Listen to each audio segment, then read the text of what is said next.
When my mother used to take me on the city bus to go downtown, we had to go to the back of the bus. We're going to stand together. We're going to sing together. We're going to stay together. We're going to moan together. We're going to groan together. And after a while, we'll have freedom. This day and time, it bothers me today to see still we're dealing with racism.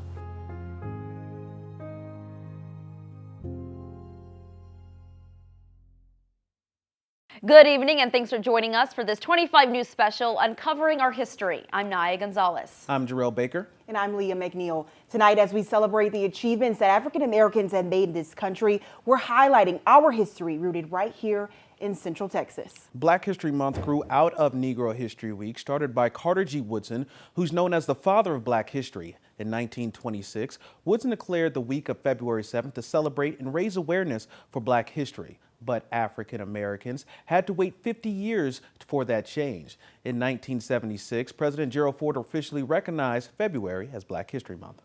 Right now, our public schools and teachers are at war with politicians to teach Black history or not to. Whether it's critical race theory, social studies, American history, call it whatever you want, we have to have these tough discussions and educate our youth to move forward in a positive direction. Problems the Black community face can't be solved if we pretend that they don't exist, and fixing those problems means going to the root, unpacking and understanding our history to do better in the future. Let's take a race perspective. With the intention of sort of uncovering the places where we're missing that connection, that understanding of other people who don't make up the majority of our social context. From the beginning of time, racism has plagued the Black community, shaping public policy. It's no coincidence that Black and brown people in this country face higher rates of imprisonment, have less access to things like health care, education, and affordable housing. Teaching or learning about Black history in these very systems isn't to divide people. It's actually to bring us closer together to create a more equal society.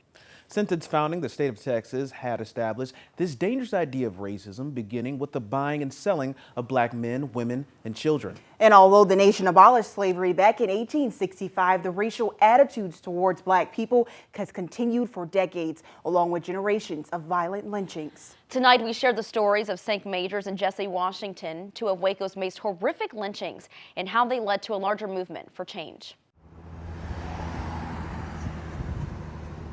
For years, his death hung over the family just like a dark cloud.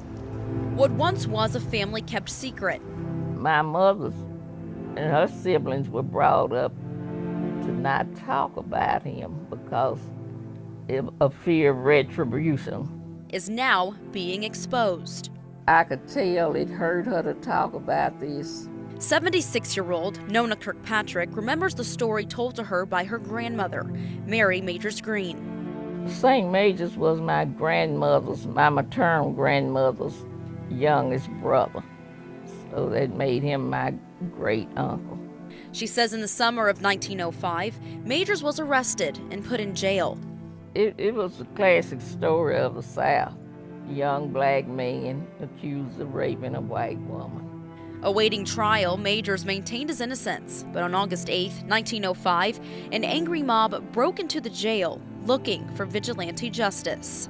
They took him down, dragged him down to what's known now, I guess, the Washington Street Bridge.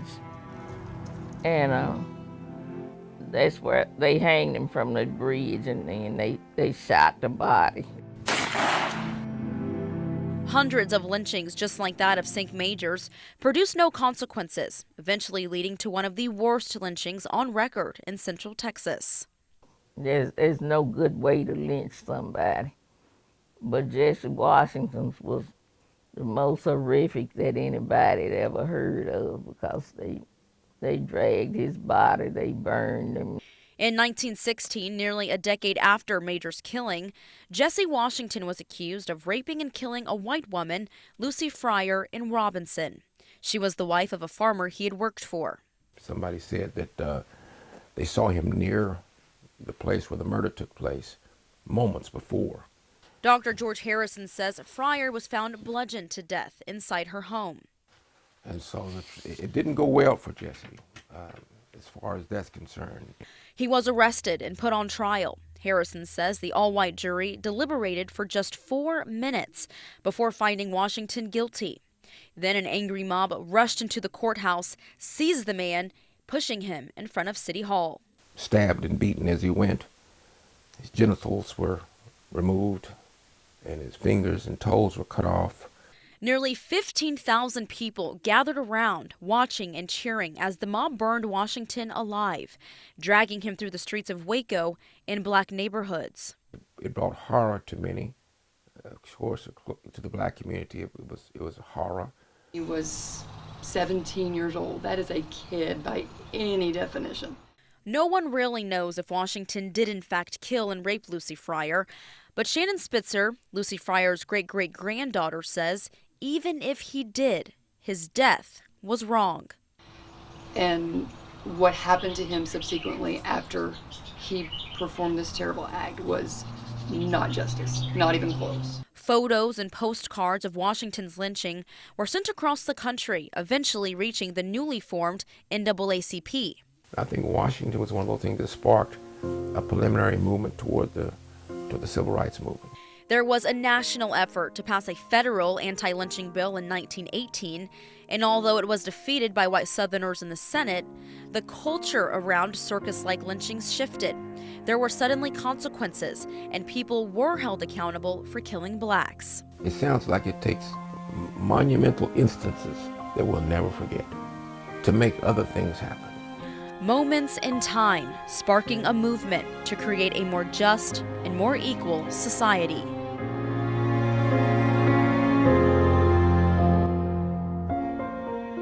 Strides have been made to right the wrongs of the past. In 2016, then Waco Mayor Malcolm Duncan Jr. held a formal ceremony to acknowledge and apologize for Washington's death. And the last 5 years have been quite the journey. In July, the Texas Historical Commission approved plans to honor Jesse Washington, St. Majors, and 41 other people lynched in Waco with a historical marker. The Waco NAACP and Community Race Relations Coalition say they've worked hard to honor the lives murdered, bringing Waco's darkest history front and center for those visiting City Hall. The group say the marker will have an official dedication on May 15th. Looking at the scores of people lost to lynching is truly staggering. The NAACP says more than 4,700 people died at the hands of lynch mobs between 1882 and 1968. 3,400 of those deaths were black people. Texas ranks third in the nation for killings outside of legal proceedings, with at least 493 deaths. The advocacy group says 79% of lynchings took place in the South. You may think of lynching as an extremely horrific practice of the past, but they actually continue today. James Byrd Jr., Ahmaud Arbery, and George Floyd names that all come to mind when I think about modern-day lynching. In 1998, James Byrd was chained to a car by 3 white supremacists and dragged to his death in Jasper, Texas. Ahmaud Arbery was shot and killed while jogging near Brunswick, Georgia. The 3 white men found guilty for his death claimed he was simply trespassing. And George Floyd was held down by a white Minneapolis police officer in broad daylight with his knee on his neck for 9 minutes, suffocating him to death. Tonight, our Todd Unger examines modern-day lynching. Looking back at the darkest moments of Waco history, it is hard to imagine what it takes to do this to another human being. In Texas, violence was justified and celebrated in a way that I think was not common in other places. Historian and Waco native Will Kerrigan says racism and its horror still exists. At the time of Jesse Washington's lynching, and today you can see these parallels where people are saying, well, no, it's just a few bad people who did this. That same indifference to human suffering from 100 plus years ago isn't too hard to spot in 2022 America. It's not like George Floyd is the only black man ever killed by the police. Jesse Washington wasn't the only black man who was ever lynched, but they were particularly gruesome examples of a larger phenomenon, and the visual evidence in each case was remarkable. It is a systemic problem, one hiding in plain sight. How do you go from a lynching with 100 people to a lynching with 15,000? Well, on the way to that lynching with 15,000 are a lot of other lynchings in which time after time, no one does anything about it. But he says documenting history in both cases can help inspire change and hopefully progress. For Jesse Washington would not have had the same impact if it hadn't been for those photographs. And the same thing, if there had been no video of George Floyd getting killed, there's no worldwide movement responding to George Floyd's death. He still would have been killed, same exact way, same exact death. Michael Dean was fatally shot by former Temple police officer Carmen DeCruz in 2019 after a traffic stop. DeCruz attempted to reach in Dean's car and take out the keys while his gun was drawn. Then the weapon fired and shot Dean to death. He was unarmed. DeCruz has been charged with manslaughter, but the trial has been pushed back multiple times. The family is hoping to have a trial later this year. To see him brought to justice and to learn more about what actually happened on the night their son was killed. They have learned very little since they put him in the ground. They put him in the ground knowing very little about what happened. In Killeen, Patrick Warren Sr. was fatally shot by Officer Reynaldo Contreras during a mental health call in January of 2021. The family called KPD for a resource officer to help Warren Jr., who was in a manic state. Systems are failing mental health individuals. If you are suffering from mental health, I don't feel that mental health should lead to a death sentence. Later that year, a Bell County grand jury decided no prosecution would take place against Officer Contreras. It's been over a year since the incident, and Contreras is still on the Killeen police force. Warren's family still looking for answers and wants the officer to be held accountable. From slavery to freedom to civil rights. So many have had a hand in the fight for equality. We continue uncovering our history, sharing the story of a Temple activist shaping the next generation of leaders. That's up next.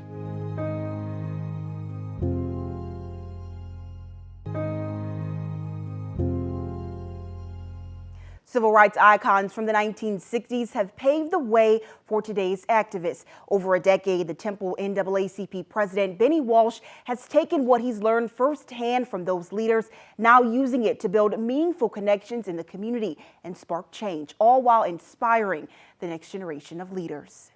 Back in the 1960s, mob action and civil disobedience, a state of emergency exists within the city of Kansas City. Benny Walsh was just a kid. But as a person of color, he faced racism and hatred, issues much bigger than himself. I have not always been on the right side of trying to make it. He had drive, but lacked direction. As a young man, I threw rocks through windows, broke out windows, destroyed stuff. Wise words from his aunt, the president of Kansas City's NAACP chapter at the time, steered him in the right direction. My auntie put it in my heart that you have to do something for your people. At 13, from Kansas City to Chicago, Walsh began marching and protesting for his rights, listening to the leaders of the era. It's not hate to say that we were kidnapped and brought here, it's true. It's not hate to say that we were Jim Crow, discriminated and segregated, it's true. We aren't going to let any dogs or water hoses turn us around. We aren't going to let any injunction turn us around. They're my heroes, the BC, my heroes. And once they came together, it made a difference. It made a great difference in my life.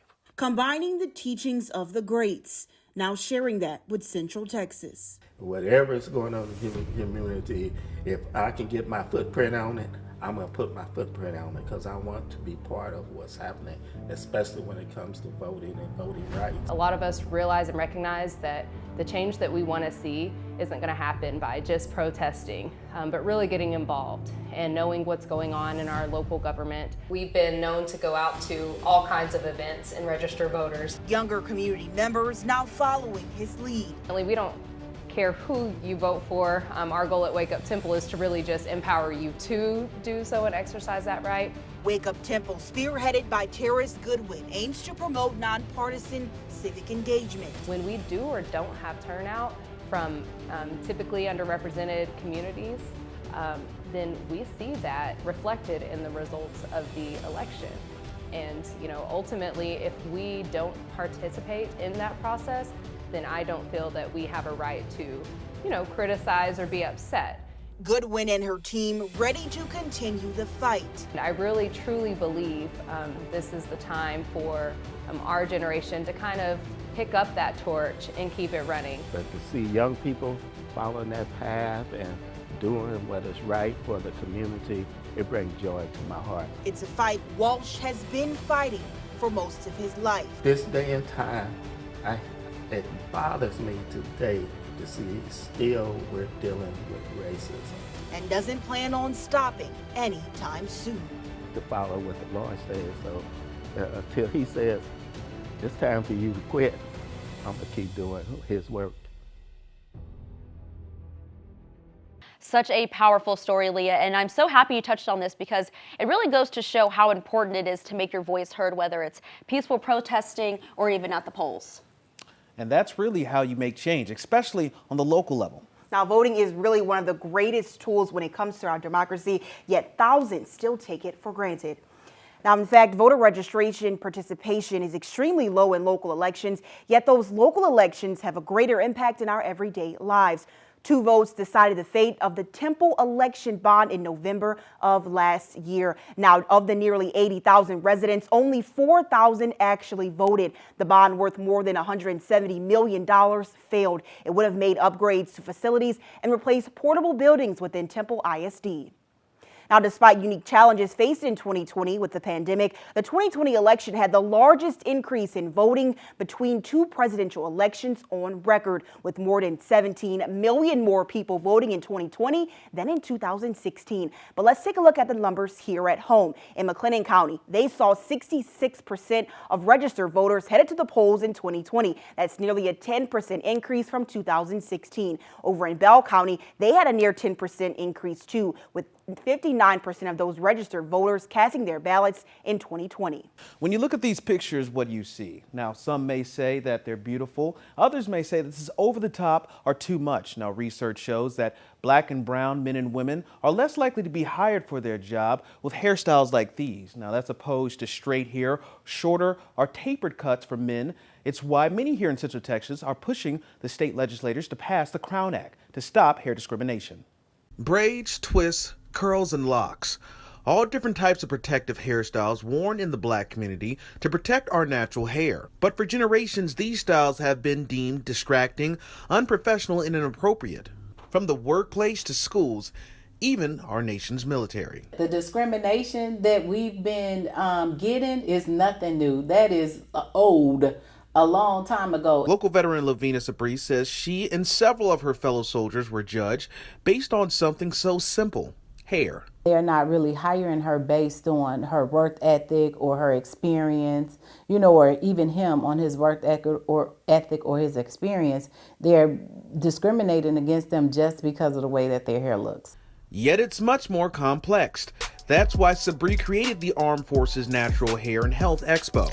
Since 2010, it's been an outlet for the community to celebrate Black hair. I love to see people happy, and I'm just a servant. And so when I get a note from a mom that says, oh, my daughter, she loved to see the women with the natural hair, and now she wants her hair natural, that's why I do it. A small step toward a bigger change and acceptance, like the Crown Act, a bill that would ban educational, employment, and housing discrimination on the basis of hair texture or style. Passing this type of legislation in the state of Texas will really bring us forward, and it will have an impact on all of our lives. State Representative RHETTA Bowers is working to make the Crown Act law to protect people like Maddox Cozart, a biracial Troy ISD student who spent nearly 2 weeks in in-school suspension last year for wearing braids in his hair, violating a decades-old school dress code policy at the time.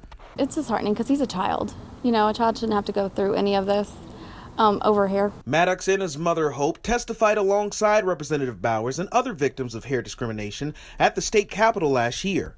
We needed that kind of backing so that they really could make what's happening to some of us a reality. The bill did make it to the floor to be voted on this past session, but Representative Bowers, SABREE, and others plan to teach people about the legislation and why accepting our hair is accepting who we are. I think once they familiarize themselves with it, they will no longer fear or feel uncomfortable about it because then they understand it. When you get away from the fear of the unknown and you educate yourself, we'll be able to move forward in all instances. When I was talking with SABREE and Representative Bowers, they pointed out that hair discrimination is a problem in our line of work too. I remember when I first started working in the news, I'd get some people saying to get a low cut because twists are unprofessional. This actually reminds me of something, Jarrell. I don't know if either of you have experienced this, but getting a compliment that's actually an insult. Absolutely. Yeah, so all my life I've always gotten, oh, you have good hair for a black girl. Yeah, I've definitely heard that one too, Naya. Yeah, same. I always get questions about if my hair is real and what I mix with because it looks too good to be black. Now, as working as a journalist, I've also heard you are so articulate. What does that even mean? Yeah, it kind of gives the connotation that black people aren't educated or something. Yes, exactly. What about you? Yeah, there's people who told me that, well, you're pretty smart for a black guy. Yeah, so these are called microaggressions. Intentional or not, they can be hurtful because they point out false stereotypes about black people. Saying I have good hair for a black girl insinuates that all black people have bad hair, which is false. Clenching your purse or your wallet around a black person because you think that they might rob you. Again, it insinuates that all black people are violent or commit crimes, and again, that is a false narrative. Absolutely. I know some people may be asking, how can I avoid being a microaggressor? Well, for starters, being aware of your own bias is key. Educating yourself and always asking why. Why do I think this way? Why does this person make me feel this way, even though I've never met them before? And if you happen to commit a microaggression, it doesn't mean you're a racist or a bad person. It means you need to educate yourself. We're all human, we all make mistakes, and we're all learning. As long as you make a conscious effort to be better, you'll do better. And speaking of doing better, the EW Scripps Company is committed to a diverse and inclusive culture that reflects the community we serve. Here at 25 News, we prioritize ongoing training when it comes to topics related to equity, diversity, and inclusion. Our own EDI committee has been working continuously to address our mugshot policy. The entire 25 News team in front, the camera, and behind has undergone unconscious bias and microaggression training to ensure we continue to present nonpartisan and unbiased news. Now, don't go anywhere. We have so much more. That's right. Next, we're talking about mental health in the black community. How a young girl from Compress Cove is spreading awareness and breaking the stigma.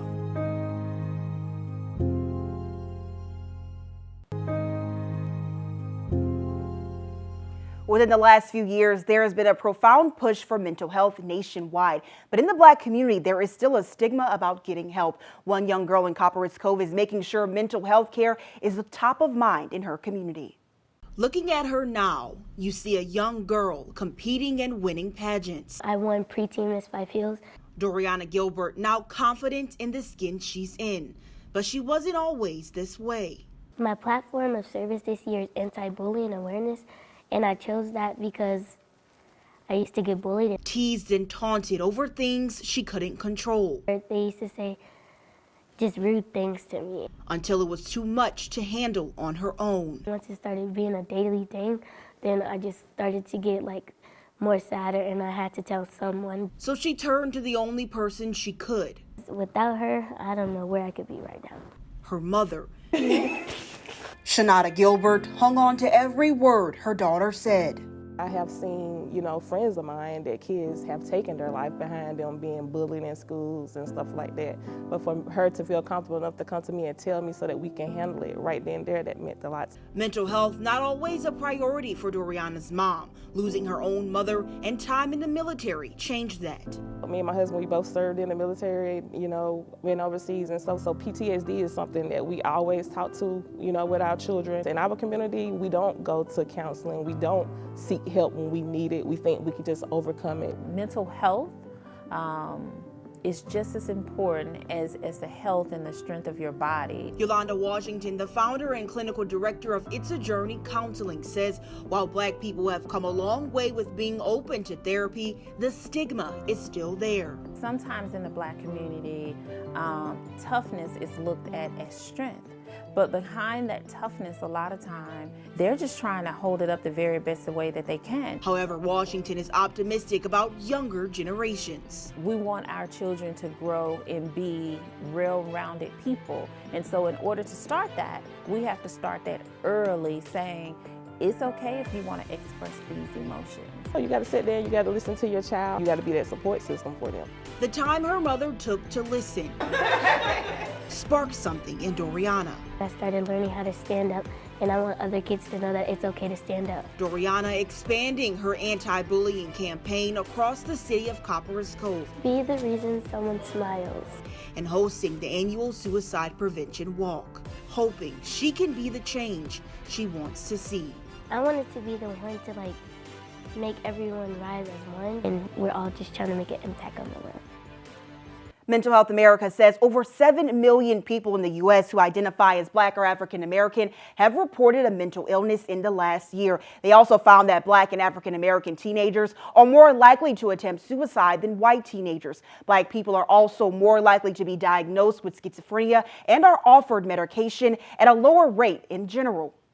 For generations, it's been a powerful force of unity and progress. After the break, we examine the history of the Black church and its impact right here in Waco.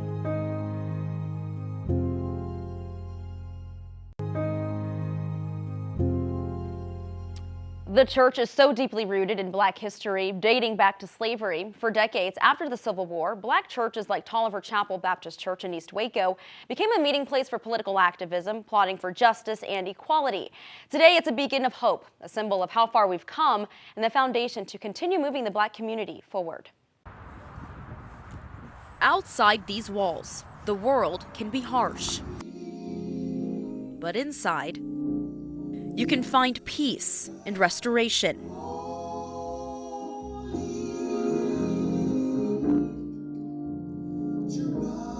Founded in 1895 by Reverend L. Tolliver, this church has uplifted the Black community for more than a century. They were one of the first churches to have a pre-K, a kindergarten school. Being a light in dark times, like segregation and injustice. Across history, the Black church was that foundation. I mean, you go back as far as slavery period. I mean, that's where they found the hope. That's where they found the faith. And now, a pandemic. We welcome you this morning to our virtual worship experience. Serving for 21 years, Pastor Jimmy Hunter is the second oldest tenured pastor at the church, seeing its transformation. Tolliver has weathered the storms and been here. I mean, Tolliver was here when there was a railway that passed through here. And impact in the community. I'm seeing more and more persons are recapturing the essence of what the church was meant to be. Faith is acting like a place of refuge for spiritual nourishment and support in times of need. We do outreach. We help people. We've done food drives where we have food for people to come get food. We do Christmas baskets, Thanksgiving baskets, so we're always helping the community. When there have been certain serious situations in the community, we have, found ourselves present in those things. So the church has got to stay engaged with community and not segregated from community. One of the major hurdles facing the coronavirus vaccine, getting people to take it. Nearly 1/3 of Black Americans remain hesitant to get the vaccine. Low vaccine rates, including among African Americans. Nationwide, there was hesitancy in the Black community about COVID-19 vaccines, and we saw that same hesitancy right here in our own community. But Tolliver Chapel took the lead, providing education and encouragement. It also became a vaccine site to keep people safe. Longtime member Robin Irving says, no matter the issue, the church is there. With everything that's going on, this is where we come to the church and God. We don't have anywhere else to go but to God and the church. He can do it what no other power is able to do. Yeah. Joe Bishop has been a part of Tolliver Chapel since 1976. He says here, you're not alone. It's just a place you can go and come and feel all your burdens are relieved because you have help here. People here love you. This is a church, well, it's a family. So whether it's racism, hair discrimination, police brutality, or even a pandemic, the church is the foundation. Because when everything is gone, the church will still be standing. For generations to come.